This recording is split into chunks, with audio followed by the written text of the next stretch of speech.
बहन जी, भाइयों और बहनों, पिता और माताओं, मैं पहले आपको माँ कामाख्या का धरती से नमन करता हूँ, वंदन करता हूँ, अभिनंदन करता हूँ। ये आई माता का पवित्र भूमि में आने का मेरा सौभाग्य हुआ। मैं अपने आप को बहुत ही सौभाग्यशाली महसूस कर रहा हूँ। ये भूमि पवित्र भूमि है। ये भूमि एक बहुत ही पूज्य भूमि है और ये भूमि से मैं तेजाजी महाराज और बाबा रामदेव को भी प्रणाम करता हूँ। भाइयों और बहनों, मैं असम से आया हूँ। देखने से तो लगता है राजस्थान असम से बहुत दूर है, लेकिन असम का डेवलपमेंट में, विकास में राजस्थानी लोगों का बहुत बड़ा कंट्रीब्यूशन है। और जब मैं सुबह में जब नींद से उठता हूँ तभी भी मैं मारवाड़ी लोगों को देखता हूँ, और नींद में मैं जाता हूँ तभी भी मैं मारवाड़ी लोगों को ही देखता हूँ। हम सारे राजस्थानी भाई को प्रवासी राजस्थानी भी बोलता हूँ, साथों साथ हमें उनको एक एक गौरव भी असमिया भी बोलता हूँ। भाइयों और बहनों, इसलिए राजस्थान का बारे में थोड़ा थोड़ा चर्चा होते रहता है गुवाहाटी में। जब भी मैं राजस्थान से जो भी भाई लोग जाते हैं, थोड़ा थोड़ा राजस्थान का पॉलिटिक्स, राजस्थान का गतिविधि, ये सब हम लोग चर्चा करता हूँ। और मेरा विश्वास है जब वो लोग भी यहाँ आते हैं जरूर आप लोगों को असम का बारे में कुछ ना कुछ बताएगा। पहले मैं यही आपको बताना चाहता हूँ कि हमारा जो असम है, असम में 3 करोड़ लोग रहता है, राजस्थान में 7 करोड़ लोग रहता है। असम का जो सालाना इनकम है वो 5.5 लाख जैसा है, और राजस्थान का जो सालाना इनकम है वो 15 लाख करोड़ रुपया है। और असम का जो हमारा सरकार का बजट है 1,35,40,000 करोड़ है, और राजस्थान सरकार का बजट 4 लाख रुपया है आज का दिन में। तो आप लोग एक अंदाज कर सकते हैं कि असम का तुलना में राजस्थान कितना समृद्धिशाली है। लेकिन आज जब मैं यहाँ सुबह आया, मैं जोधपुर हवाई अड्डे में उतारा, और उतारने के बाद गाड़ी में उठा।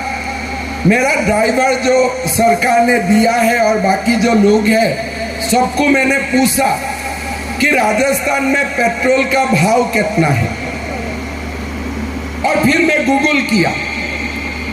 आज का दिन में जयपुर में पेट्रोल का भाव है 108 रुपया 40 पैसा।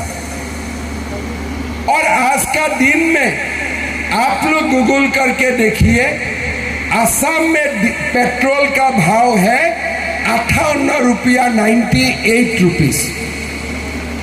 मतलब एक छोटा प्रदेश में उस राज्य का पब्लिक डीजल खरीदता है 98 रुपीस में, और अशोक गहलोत जी आप लोग को डीजल देता है, एक पेट्रोल देता है 108 रुपया में। फिर मैंने डीजल का दाम देखा। राजस्थान में डीजल का दाम 93 रुपया है, और असम में डीजल का दाम 90 रुपया है। मतलब आप समझ लीजिए कि आज गहलोत साहब आप लोगों से डेली पेट्रोल और डीजल का नाम में बाकी बीजेपी शासित राज्य सरकार का कंपैरिजन में 10 रुपया आपसे पेट्रोल में ज्यादा ले रहा है, और 3.5 रुपया आप लोगों से डीजल से ज्यादा पैसा ले रहा है। अरे भाई, आप क्यों इतना पैसा लेते हो? कोई जवाब नहीं है। और वो पैसा अभी चुनाव का समय कोई मसाला का पैकेट बांटने में, कोई मोबाइल बांटने में लगा के रखा है। भाई ये शुद्ध बात नहीं है, ये सच बात नहीं है। गरीब लोग टू व्हीलर से स्कूल जाते हैं, टू व्हीलर से ऑफिस जाते हैं, आप क्यों इतना पैसा लेते हो? आज जब महंगाई का बात आते हैं, हमारा रिजर्व बैंक का डॉक्यूमेंट बताता है अगस्त महीना का हमारा राजस्थान में मुद्रास्फीति 8.5% है और असम में खाली 4% है। मतलब प्रति वस्तु आप जब खरीदता है आप 8.5 रुपया देता है ज्यादा, और असम का लोग ज्यादा 4 रुपया देता है। और ये जो मैं बात बोल रहा हूं, ये कोई मैं बना के नहीं बोल रहा हूं, मैं बीजेपी है इसलिए नहीं बोल रहा हूं। आप गूगल करके आज देख लीजिए, यही बात पक्का आप देखने के लिए मिलेगा। भाई और बहनों, राजस्थान एक समृद्धिशाली प्रदेश है और राजस्थान का मुख्यमंत्री को यह जिम्मेदारी होता है कि आप चुनाव का समय कुछ वादा करते हो, ये वादा आपको निभाना पड़ता है। मेरा सीएम बनना बहुत दिन नहीं हुआ, गहलोत साहब 15 साल सीएम बन चुका है, मेरा खाली 2 साल का अनुभव है। जब हमारा असम में चुनाव हुआ तब हम असम का जनता को बोला था कि माताओं और बहनों, जितना बैंक से लोन लिया है, माइक्रो फाइनेंस इंस्टीट्यूट से लोन लिया है, हम सारे लोन को माफ कर दूंगे। ये मैंने वादा किया था। फिर मैंने दूसरा वादा किया था, मैं नहीं, बीजेपी, दूसरा बीजेपी ने वादा किया था कि सरकार अगर बनेगा तब हम महिला और बेटी का अकाउंट में 1250 रुपया महीना उनका बैंक अकाउंट में डालेगा। तीसरा मैंने वादा किया था कि अगर सरकार बने पहले साल में ही 1 लाख नौजवान को हम 1 पैसा का कुछ करप्शन का बिना नौकरी देने का प्रयास करूंगा। चुनाव में सब लोग गया था, कांग्रेस का लोगों ने बोला था कि ये झूठ बोल रहा है, लेकिन आज 2 साल हो गया। मैं गर्व का साथ आप लोगों को बोलना चाहता हूं कि असम में आज माताओं और बहनों का बैंक अकाउंट में हम हर 10 तारीख को 1250 रुपया उनका बैंक अकाउंट में डालता हूं। असम का माताओं और बहनों, 26 लाख माताओं और बहनों का बैंक में था, हमने लोन भी मार दिया, साथ साथ में उनको एनओसी भी हाथ में दे दिया और हमने बोला आप दोबारा भी बैंक से लोन लीजिए, अभी आपका नाम ब्लैक लिस्टेड नहीं रहेगा। अभी आप दोबारा देखिए, 26 मई 2023 को हमने गुवाहाटी का स्टेडियम में एक सभा किया, 90,000 नौजवानों को बुलाया जो नौकरी का इंटरव्यू में पास हुआ।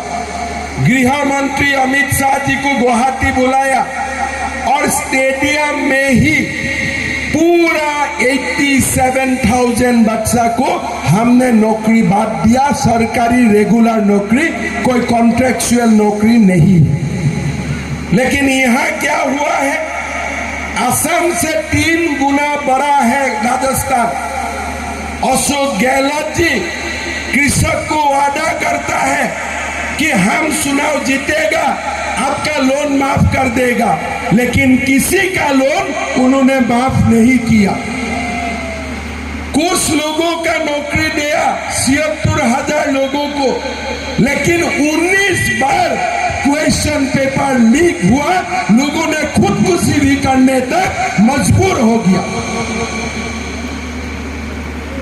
भाई और बहनों, ये कांग्रेस ऐसा एक पार्टी है जो चुनाव का समय वादा करता है और 5 साल कुछ काम नहीं करेगा, उनका एमएलए, उनका एमपी लोग सारे पब्लिक को लूटेगा और लूटने का बाद जब चुनाव का 6 महीना रहता है तो लोगों का सामने कुछ लॉलीपॉप आके उधर उधर करने का कोशिश करता है। भाई और बहनों, मैं अशोक गहलोत जी का एडवर्टाइजमेंट देखता हूँ, हर दिन टीवी में आते हैं, लेकिन हम अगर उनको क्वेश्चन करो, क्या आपने कृषि लोन को रिहाई, लोन से लोगों को मुक्त किया? नहीं किया। क्या आपने जो भी आपने वादा किया था, क्या वो वादा को निभाया? नहीं निभाया। भाई और बहनों, अशोक गहलोत को इस चुनाव में रिटायरमेंट दे दीजिए और जोधपुर में बैठा दीजिए और बीजेपी का सरकार लाइए। भारत को समृद्धिशाली बनाने के लिए आज राजस्थान को बीजेपी सरकार का जरूरत है, नरेंद्र मोदी जी का जरूरत है। भाई और बहनों, आज आप देख सकता है, मैं जोधपुर में आया, एक जर्नलिस्ट ने मुझको बोला कि अशोक गहलोत जी बोला है कि बीजेपी को मैं हिंदुत्व पॉलिटिक्स करने नहीं दूंगा। भाई और बहनों, भारत में हिंदू का राजनीति नहीं होगा, क्या भारत में बाबर का राजनीति होगा? क्या बाबर का राजनीति होगा? गहलोत जी, आप सुन लीजिए, 6000 सालों से भारत हिंदू का तपस्या से भारत बना था, हिंदू भारत था, हिंदू भारत में है और शान और सुरूज रहने तक हिंदू भारत में रहेगा। आप सुन लीजिए गहलोत जी, मैंने आपको क्वेश्चन करता हूं, आज सुप्रीम कोर्ट ने जजमेंट दिया, बाबरी मस्जिद का जगह में रामलला का भव्य मंदिर बन रहा है। क्या आपने कभी रामलला को दर्शन करने गया? आपने कभी रामलला का दर्शन किया? कोई कांग्रेस का लोग आज तक रामलला मंदिर देखने नहीं गया। रामलला का भव्य मंदिर बन रहा है, जो भी हो सकता है हर भारतीय कुछ ना कुछ देने का कोशिश भी किया है और जो हर भारतीय मन में सोच के रखा है कि दिसंबर में जब राम मंदिर बन जाएगा हम लोग एक बार राम मंदिर दर्शन करने भी जाएगा। लेकिन कांग्रेस का कोई नेता राम मंदिर नहीं गया। क्यों नहीं गया? कारण जब बाबर को भारतीय ने भगाया वहां से, इसके लिए लोगों का मन में दुख है और वो दुख का कारण आज तक वो लोग रामलला का भी दर्शन करने नहीं किया। भाई और बहनों, एक तमिलनाडु में मुख्यमंत्री होता है, वो बोलता है कि मैं हिंदू धर्म को खत्म कर दूंगा और तमिलनाडु सरकार में कौन कौन है? कांग्रेस और डीएमके है। हम जब प्रश्न करता हूं भाई हिंदू का खिलाफ ऐसा क्यों चल रहा है, बोले नहीं, हिंदू डेंगू है, हिंदू मलेरिया है, हिंदू एड्स है। और कांग्रेस का मौजूदा सभापति मल्लिकार्जुन खड़गे का बेटा प्रियंक खड़गे बोलता है कि हिंदू धर्म को खत्म कर देना चाहिए। मैंने एक ही बात बोलूंगा, देखो हिंदू तो सर्तन जुदा नहीं करेगा, हम नहीं जानता हूं सर्तन जुदा करना, लेकिन जब इलेक्ट्रॉनिक वोटिंग मशीन हमारा सामने आएगा हम कांग्रेस का सर्तन जुदा कर दूंगा, ये बात आप समझ लो। आप लोग खुद बोलिए, अगर कोई आज मुसलमान का खिलाफ एक भी बयान देता है तो कांग्रेस पार्टी उनको बाहर निकाल देगा, निकालना भी चाहिए। अगर क्रिश्चियन का, ईसाई का खिलाफ कोई स्टेटमेंट देगा कांग्रेस हल्ला गुल्ला लगा देगा, लगाना भी चाहिए। लेकिन जब हिंदू को डेंगू बोलता है, मलेरिया बोलता है, एड्स बोलता है, तब आप लोग क्यों चुप रहता है? हिंदू का विरोध करके आप लंबा नहीं चल पाएगा, ये समझ लीजिए। भारत में आज हिंदू जाग उठा है और हिंदू जानते हैं कब कैसा क्या करना चाहिए।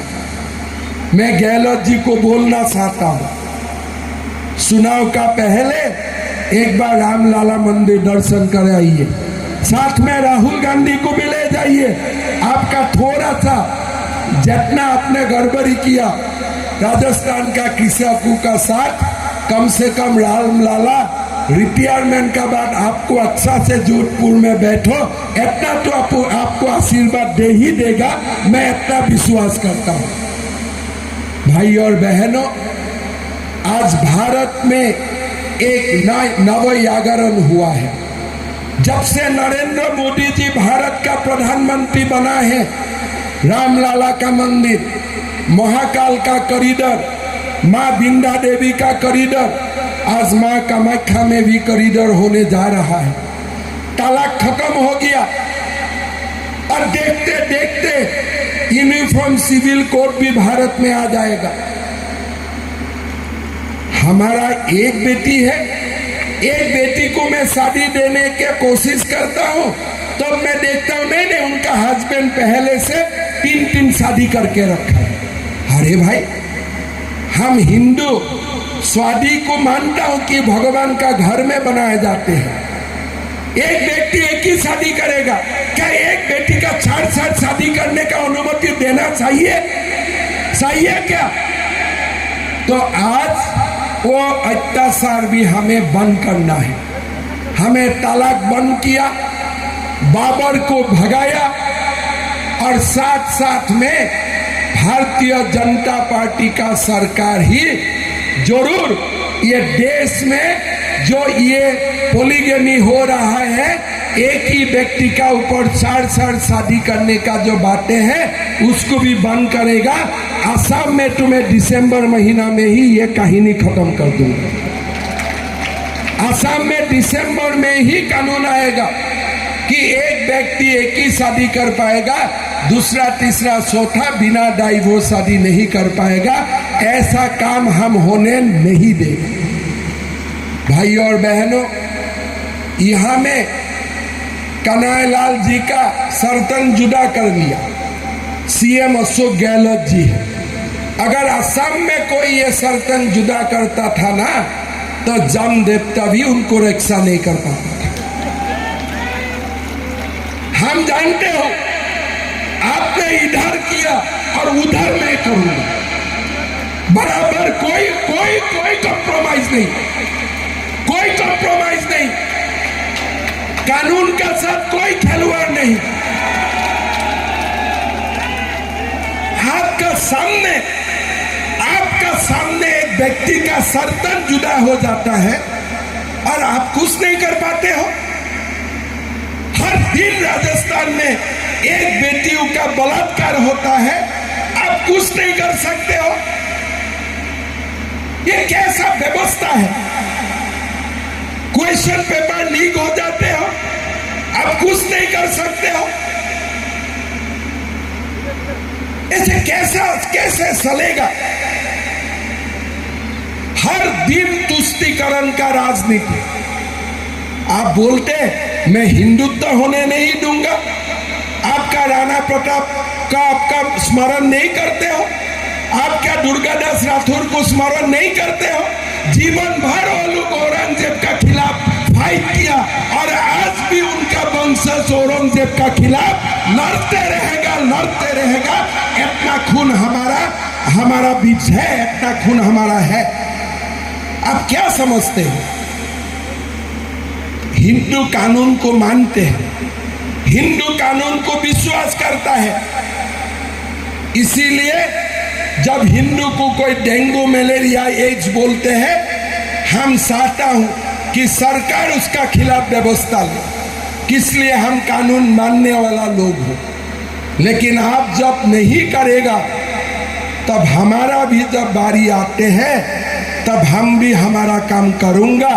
ईवीएम मशीन में ये पंजा की सिंबल को हम सरतन जुदा कर दूंगा, आप चिंता मत कीजिए, इतना चिंता मत कीजिए आप।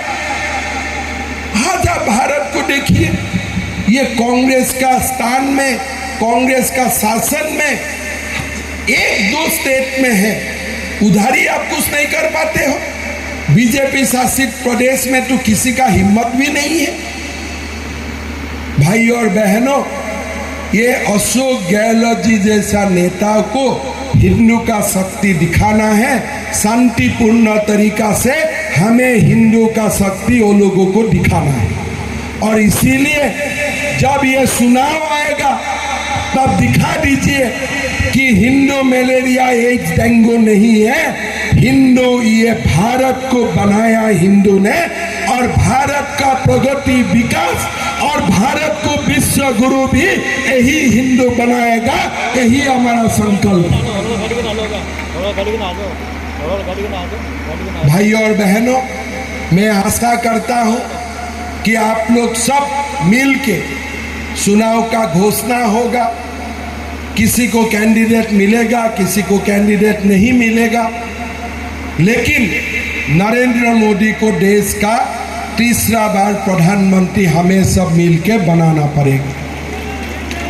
आज जब भारत का गौरव गाथा G20 हो और विश्व मंच में अमेरिका का पार्लियामेंट में जो नरेंद्र मोदी जी ने देश का जो गौरव गाथा लिख कर आया, वो देख के सभी भारतीय का मन में गौरव होता है कि आज हमने एक प्रधानमंत्री जी को मिला जो भारत को विश्व गुरु बना के ही रहे। लोकसभा चुनाव का पहले राजस्थान का चुनाव है और यही राजस्थान का चुनाव बीजेपी को जिता के हम लोकसभा चुनाव में नरेंद्र मोदी जी को प्रधानमंत्री बनने का तैयारी करना शुरू कर देना चाहिए। होगा कि नहीं होगा? नरेंद्र मोदी को प्रधानमंत्री बनाएगा कि नहीं बनाएगा? राजस्थान में बीजेपी सरकार बनाएगा कि नहीं बनाएगा? मेरा साथ बोलिए,